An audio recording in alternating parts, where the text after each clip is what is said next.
मैंने अपनी लाइफ में एक चीज़ सीखी है कि ज़िंदगी जब मांगने पर आती है ना तो चमड़ी के साथ दमड़ी भी उतार देती है, लेकिन जब देने पर आती है ना तो चाहे चर्बी भी बाहर निकल जाए। एक्चुअली ये बात बोलने का मेरा कुछ और ही इरादा है, कुछ और ही चीज़ मैं आपको बताना चाहती हूँ कि लाइफ में कभी हार मत मानना। आपको ऐसे ऐसे चैलेंज फेस करने पड़ते हैं कि आपको बैठे बिठाए ही क्या चैलेंज आ जाएगा जिसके बारे में आपने सोचा नहीं होगा ना, वो चीज़ फ्रंट में आ जाएगी तो आप क्या करेंगे। तो लाइफ को इतना इजी मत लेना। ये देने पर आती है तो जी जान से देती है, और लेने पर आती है तो भी जी जान से लेती है। कभी भी इन चीज़ों का हमें तब पता लगता है जब चीज़ें फ्रंट में आती है। एक्चुअली मैं भी अपने लाइफ में एक टारगेट लेकर चली थी। जैसे कि मैंने आपको बताया था कि मैं सिंगर थी, बनना चाहती थी एक्चुअली मैं। तो जब मेरी स्टडी अच्छी चली थी, लर्निंग अच्छी चली हुई थी, जो अंडरस्टैंडिंग पावर है वो भी बहुत अच्छी थी। शायद एज के हिसाब से फ़र्क होता है। तो उस टाइम मैं रखती थी, हर चीज़ को सीखने का इंटरेस्ट था मेरा कि मैं एक मल्टी टैलेंटेड बनूं। जो माइंड में चलता है ना कि मैं किसी के ऊपर डिपेंड ना रहूं। लेकिन कुछ चीज़ों के चलते मैं थोड़ा सा रुक जाती थी, क्योंकि हर चीज़ मेरे लिए पॉसिबल नहीं थी। क्योंकि थोड़ा फैमिली का भी देखना पड़ता है कि मैं क्या कर सकती हूँ, कहाँ से क्या पॉसिबिलिटी होती है, वो चीज़ें।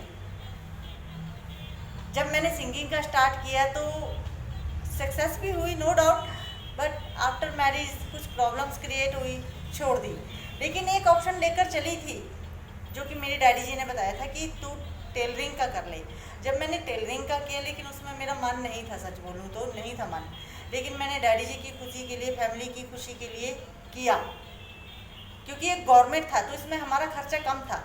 सेकंड, मेरे डैडी जी ने मुझे फोर्स किया कि अब पार्लर का भी है सरकारी, तू ये भी कर ले। तो मैंने वो भी किया 6 महीने का। लेकिन वो होता है ना कि हमारा मन क्या है, अंदर से हमें क्या आवाज़ आ रही है, अंदर से मेरा जो मैं सीखना चाहती थी, जो मैं करना चाहती थी, वो सिंगिंग पे ही टिका हुआ था दिमाग। चलो, मैंने सबके इमोशंस का ध्यान रखा, टेलरिंग भी की, अपने डैडी जी का उनकी खुशी भी कंप्लीट की, कपड़े भी सिले, अच्छे भी सिले, बिगाड़े भी तो बट आफ्टर मैरिज ये चीज़ें नहीं चली। ये चीज़ें पता क्या है कि मैं आपको सिर्फ ये चीज़ें अपना स्ट्रगल शेयर कर रही हूँ कि ऐसे चैलेंज आ जाते हैं कि जिनकी हमें एक्सपेक्टेशन ही नहीं होती है कि कहाँ से क्या आ जाए। आफ्टर मैरिज जब सिंगिंग भी ख़त्म हो गई मेरी, 1-1.5 साल के बीच, 1-1.5 साल तक मैं काम कर पाई इसमें। फिर ये ज़्यादा सक्सेस नहीं हुई मैं इसमें। देन आफ्टर दोबारा से मेरी स्टडी स्टार्ट हो गई, क्योंकि फिर मैंने टीचिंग का कैरियर स्टार्ट कर दिया कि अब मैं इसमें कैरियर बनाऊंगी, ये ठीक है, मदर टीचर। तो उसमें कैरियर स्टार्ट किया, उसमें काफ़ी हद तक मैं सक्सेस रही। 10 साल मैंने एज अ मदर टीचर काम किया है, बहुत सारे स्कूल्स में काम किया है मैंने। तो मेरा जो पहला स्कूल था वो था हरियाणा में, BPS 55-10 माइल। बहुत अच्छा और बेस्ट स्कूल है हरियाणा का, और बहुत बड़ा है। तो उनकी उस टाइम मेरे ख्याल 24-25 ब्रांचेस थी। आज की डेट में तो पता नहीं कितनी है, पर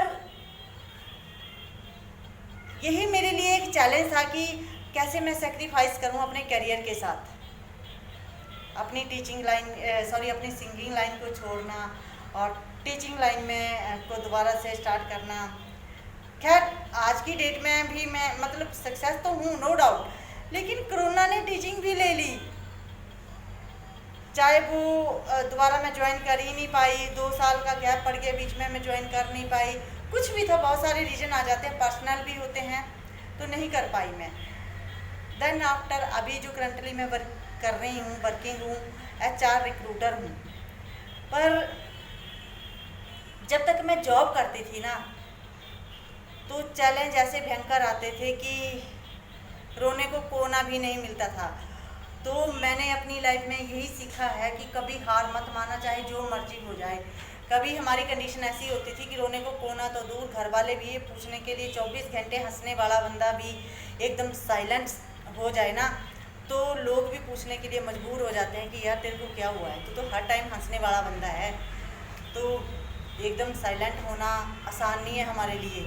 क्योंकि हम सबके सामने खुल के रो नहीं सकते हैं तो चुप भी नहीं हो सकते हैं। क्या मजबूरी है हमारी वो हम जानते हैं। हमारे अंदर कितने तूफान चले हुए हैं वो हमारे मन में हैं। उनको बिना शो किए किसी के सामने ऐसे खुद को प्रेजेंट करना कि जी कुछ भी नहीं है, बहुत टफ है ये। पर स्ट्रगल, मेहनत, ज़िंदगी आपसे क्या मांग रही है? मेहनत करो, मेहनत करो। जो आपके अंदर कमियां हैं उनको कंप्लीट करो, हर कंडीशन में करो। स्पेशली चैलेंज, लोगों का मुंह बंद करने के लिए वो चैलेंज एक्सेप्ट करो और आगे बढ़ो, क्योंकि कोई किसी को कुछ नहीं देता है। हमेशा याद रखना, भीड़ का हिस्सा नहीं बनना है, भीड़ का कारण बनना है। You are the best for yourself. हमेशा याद रखना, कभी तोड़ने वाले 1000 मिलेंगे, जोड़ने वाला कोई एक ही मिलेगा। बस गाइस, उसको पहचानने की लोड़ है। आपके अंदर वो जुनून होना चाहिए, उस चीज़ को हमेशा पहचानना कि कौन आपके साथ है। क्योंकि एक बात को बोलने के हमेशा 2 नज़रिए होते हैं। उस नज़रिए को पहचानने की कोशिश करना कि वो नज़रिया क्या है।